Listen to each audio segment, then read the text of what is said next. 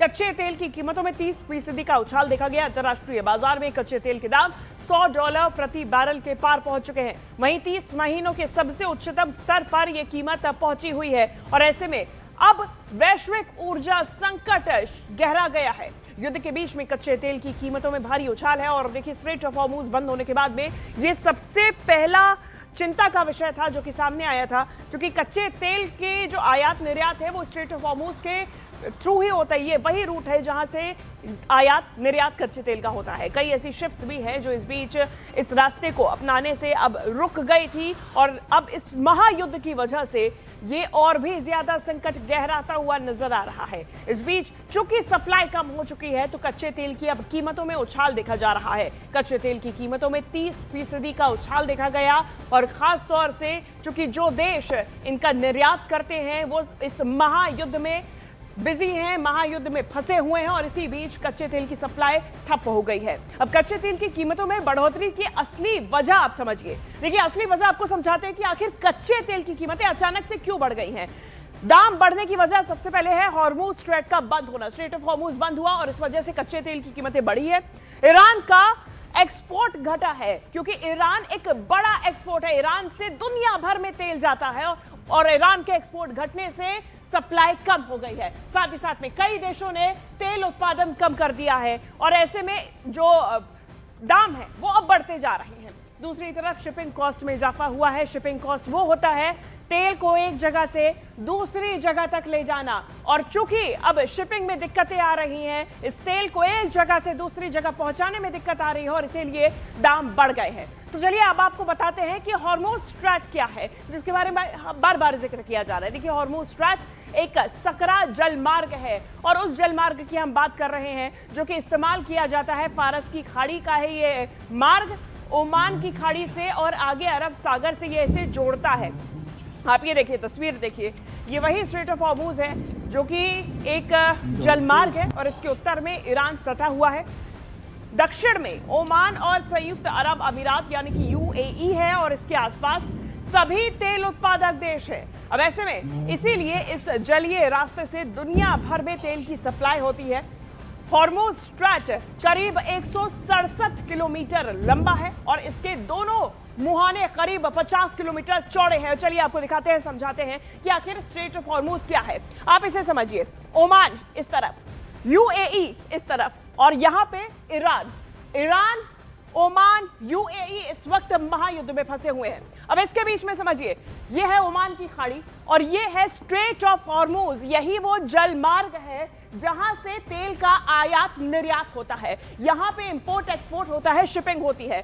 दुनिया में तेल की सप्लाई का ये बेहद अहम रूट है क्योंकि इसके आसपास ये जो पूरा एरिया है यहां पे सबसे ज्यादा तेल का उत्पादन होता है, चाहे यूएई हो, ओमान हो या फिर ईरान ही क्यों ना हो, जो इस वक्त जंग में सबसे अहम भूमिका निभा रहा है। और यहां से ये स्ट्रेट ऑफ हॉर्मुज है जहां से आप देखिए शिपिंग होती है, शिपिंग कैरिंग होती है और साथ ही साथ में तेल जो है वो दुनिया भर में पहुंचता है।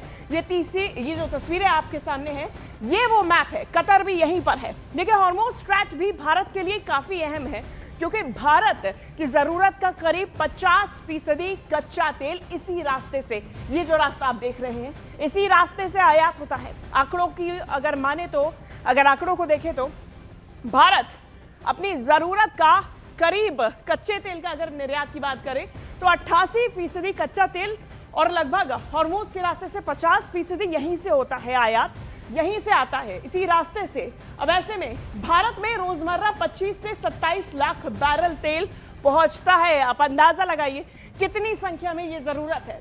इराक, सऊदी अरब, यूएई और कुवैत से ये तेल आता है भारत की तरफ, लेकिन अभी ये युद्ध की वजह से फंसा हुआ है और भारत की करीब 7% एलएनजी भी इसी का हिस्सा है। कतर और यूएई से एलएनजी भारत आती है, कतर और यूएई से, इसी रास्ते से। और साथ ही साथ में भारत में एलपीजी की आपूर्ति भी हॉर्मुज के रास्ते से ही होती है। एलएनजी, तेल, एलपीजी, आप समझिए कितना महत्वपूर्ण है ये। साथ ही साथ में ये स्ट्रेट ऑफ हॉर्मुज आपको हम बार बार दिखा रहे हैं। तो चलिए अब आपको बताते हैं कि कौन कौन से देश हॉर्मुज स्ट्रेट से कितना तेल भेजते हैं और कौन कौन से देश वो तेल को खरीदते हैं। समझिए, ये तेल खरीदने वाले देश है, लेकिन पहले देखिए कि तेल भेजने वाले देश कौन से हैं और कितना वो जंग में इस वक्त बिजी हैं या फिर जंग में फंसे हुए हैं। सऊदी अरब ये हॉर्मुज स्ट्रेट से तेल का कारोबार करने वाले देश है। हॉर्मुज स्ट्रेट ये देश, Saudi Arab, Iraq, UAE, Iran lakh barrel प्रतिदिन, यानी कि सऊदी अरब 53 लाख बैरल प्रतिदिन तेल भेजता है। इराक 32 लाख बैरल प्रतिदिन, यूएई 18 लाख बैरल प्रतिदिन और ईरान 15 लाख बैरल प्रतिदिन। अब जाता कहां है इन देशों में? अब ये देश देखिए, चीन के पास सबसे ज्यादा 54 लाख बैरल प्रतिदिन चीन को तेल जाता है। भारत को 21 लाख बैरल प्रतिदिन तेल जाता है। दक्षिण कोरिया को 17 लाख बैरल प्रतिदिन और जापान को 16 लाख बैरल प्रतिदिन तेल जाता है। यानी कि इसी स्ट्रेट ऑफ हॉर्मुज से यहां से तेल जाता है और यहां पर पहुंचता है। और भी देश हैं, देखिए दूसरे एशियाई देश में भी 20 लाख बैरल प्रतिदिन, यूरोप में 5 लाख, अमेरिका में 4 लाख, अन्य देशों को भी 6 लाख भेजे जाते हैं। अन्य कुवैत, कतर, अन्य ये सारे सऊदी अरब देश हैं जो कि इस वक्त इस महायुद्ध में फंसे हुए हैं।